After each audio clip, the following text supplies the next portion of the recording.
Hey guys!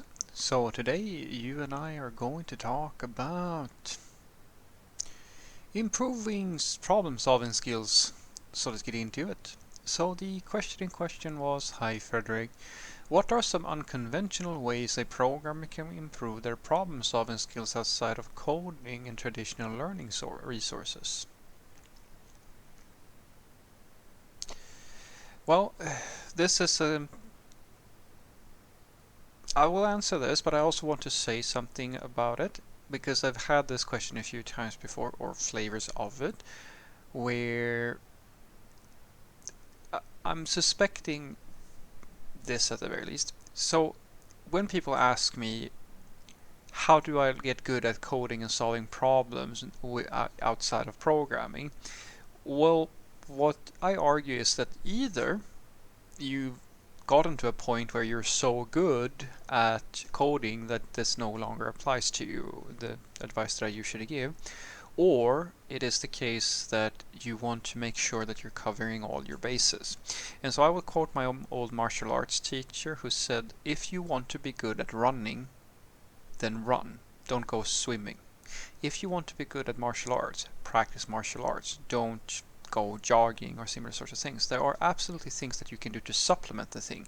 And so I did a very similar thing, of course, where I focused a lot on the coding and I felt I didn't get enough. Like I wanted to make sure that if I do all this coding, but what more can I do? How can I do it even more? And that's that fire, that passion. Uh, well, it's pretty good. I would say that it's pretty good, but I want to stress that thing a lot for you.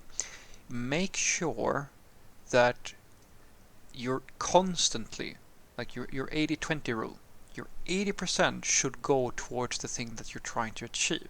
So if you're trying to solve problems using programming or as a programmer, focus on coding.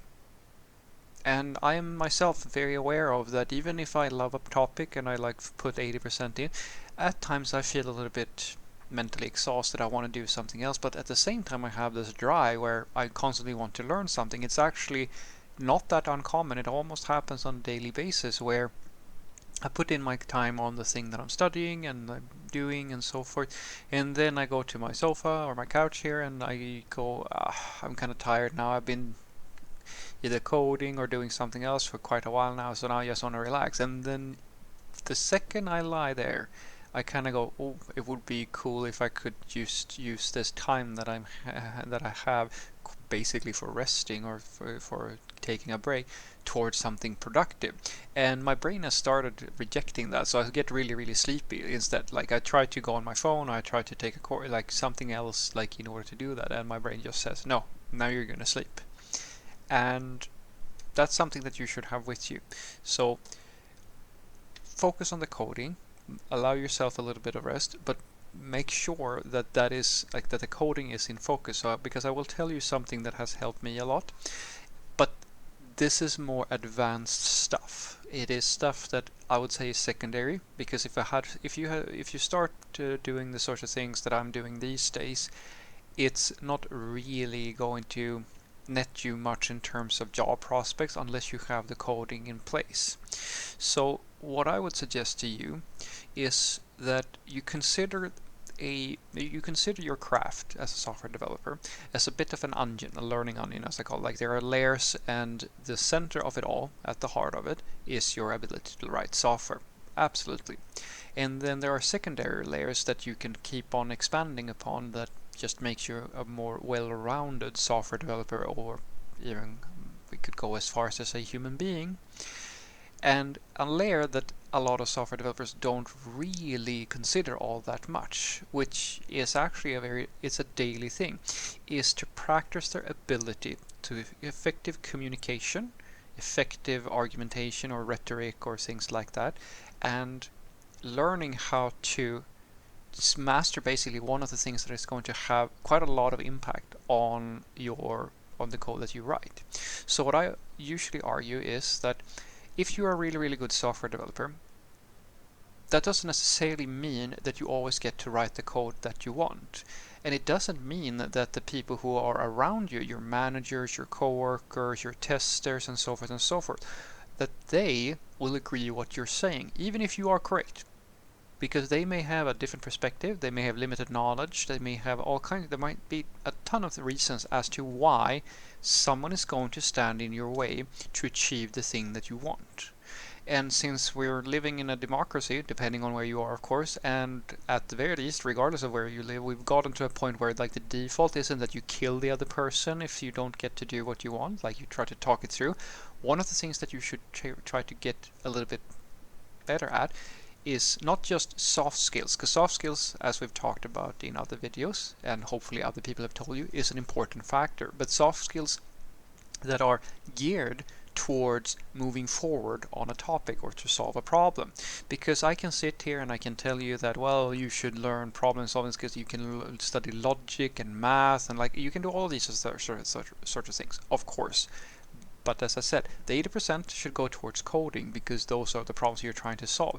But I would argue that once you have a really good, strong foundation in your software development skills, consider learning how to effectively communicate. Consider learning how to make a pull request, add code review comments, and like communicate with people in such a way that they will hear you out. You have no idea how much that is going to matter the longer you stay in software development. You will meet people where like they will stop you from trying to make a pull request, or they will have a comment and so forth, and they will have very strong opinions about things. And I see it all the time. This is one of the main, I would say, probably the main reason why there's friction between coworkers in your software teams and so forth and so forth. You're basically at an impasse, or you have a difference of opinion.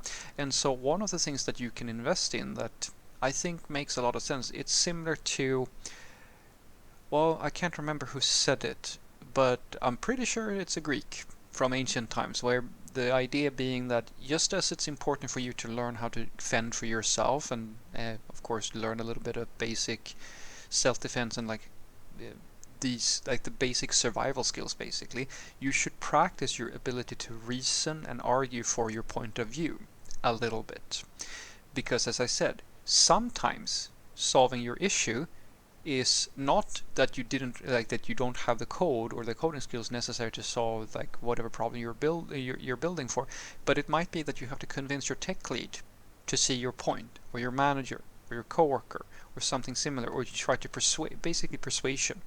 And so it's worth for you, and I argue that this is something that I hope that you will learn as you expand, that almost 80% of your coding skills is going to allow you to like 80% of your time spent on coding is going to give you the technical skills to solve any problem at work. But that doesn't really matter if you're not allowed to write the code, or if someone has a different opinion that is going to make your code fall to shit. Because there are people everywhere, guys, who will have a difference of opinion, and if you make sure that you, in a professional, respectful, and effective way, communicate your viewpoints to these people, you will find that, just as I've said before about knowing the domain and knowing everything around, like all these factors around it, because remember, the code is the end product that has been written with the intent of solving some issue.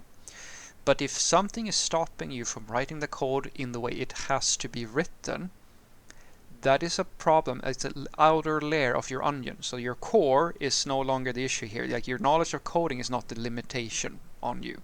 The limitation is that someone's not going to allow you to put that code into place. And so your next layer to the onion is, okay, so how do I make these people see my point? Or how do I get these sorts of issues, like the social issues, to go away so I can get to the root of the problem?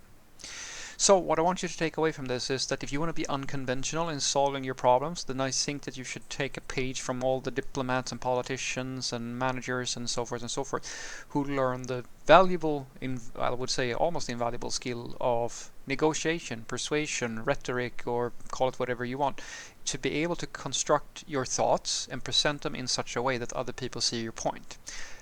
Don't make this your focus, as I've said before, because anybody can tell you to go and study logic and mathematics or whatever. Like there's a million things that you could learn, because everything is relevant. If your goal is just to be smarter or better at problem solving, well then just read anything, like literally anything, because anything that you consume in terms of knowledge is going to expand your ability to reason and solve problems.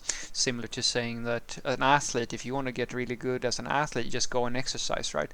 That is true, but it's kind of loose. If you don't have a goal and you're, like, say, a runner, and then someone tells you go and exercise, that's going to help you, and then you start, I don't know, working out just one right arm with the dumbbell. Yeah, you're getting stronger in that arm, but you're probably not benefiting your end goal, which is to run faster. Same thing for you. If your end goal is to solve problems within the software space, focus on doing that as much as possible. But once you get to a point where that is no longer the limiting factor, then you should consider other things. And as I said, I can only say from experience that knowing how to speak, knowing how to make rational arguments and be persuasive in the way that you present your ideas has a pretty big impact on whether or not you're even allowed to leverage those amazing software skills that you have acquired. Have a great day.